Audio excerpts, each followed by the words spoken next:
Gamertag Radio presents E3 coverage. Hosts Danny Pena, Paris Lilly, and Peter Toledo are direct from the convention center floor.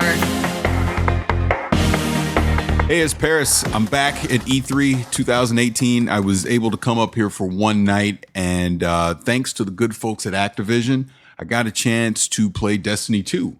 I got to play the first story mission from the upcoming Forsaken expansion that's dropping in September.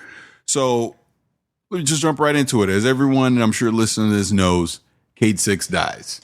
And they warned us about that. Matter of fact, it was Lars Bakken that came in the room and he let everyone know, go ahead, get your mourning out of the way now. Cayde 6 is going to die at the end of this mission. So pretty straightforward story mission. Back at the Prison of Elders on the Reef. It's a complete jailbreak. You're going through with Cayde 6 and Petra. Like I said, it's a whole jailbreak mission. You're trying to figure out what's going on. And the big thing to take away from it was weapon slots. You can now equip snipers and shotguns in the kinetic and the energy slot. So if you want to roll with 3 shotguns, you can do that. You want to roll with 3 snipers, you can do that. Now, ironically, the grenade launchers and the rocket launchers only in the heavy slot. You cannot move those into the energy slot or kinetic slot, which honestly would probably break the game if you did.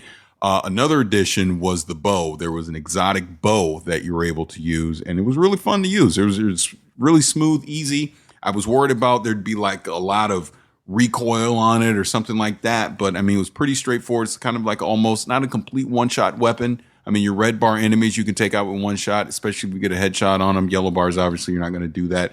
But it was fun to use. It's not something I'm going to do for crowd control or anything like that when you're playing, but it's a nice accessory, and I could definitely see this being something that will get used in PvP.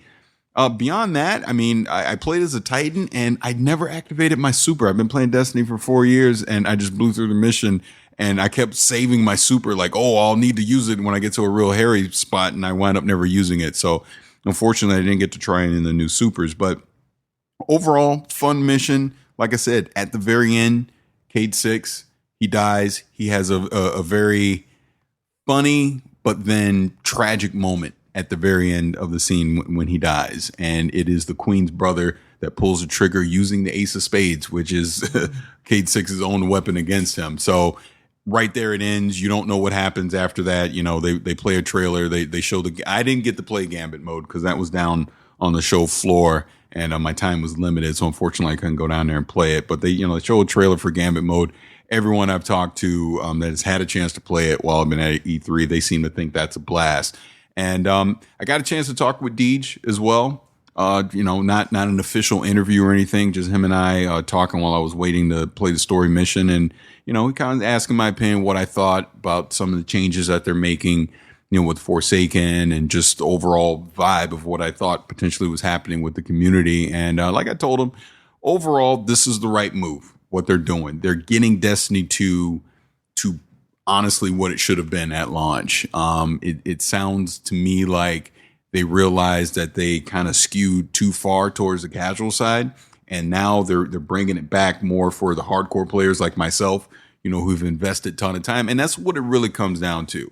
They're understanding that they need to respect our time, but we also need to be rewarded for our time as well. And that actually the grind is a part of that. We want the grind. We want things to chase. We want the whole collection. That's part of what makes Destiny is doing a particular activity. You do it over and over again until you get that one piece of loot that you've been missing, or you're doing the raid multiple times to get certain types of gear, or there's particular quests and secrets that you're finding, weapons, gear, armor, etc. So overall, looks good, plays good. The sound in it was fantastic. You can tell the sound got another little tweak going into what the expansion is going to be. And I believe it's out on September 4th. Forsaken, like I said, I played the first story mission. Gambit is going to be that new PvP/PvE mode that people have been talking about. And like I said, it's been playable on the show floor. I know it's going to be playable at Guardian Con as well. And I know this is short and sweet. Danny got an interview, I believe, with Steve Cotton, who is I believe he's the creative lead for Forsaken.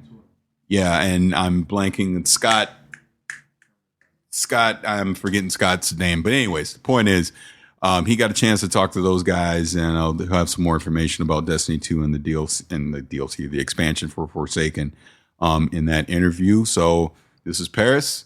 I'm at E3 2018, making a quick little guest appearance, and hope you guys enjoy that, and we'll talk to you soon. Send us your feedback or questions. Give us a call at 786-273-7GTR. Email us at fanmail@gamertagradio.com or leave a message on speakpipe.com/gamertagradio.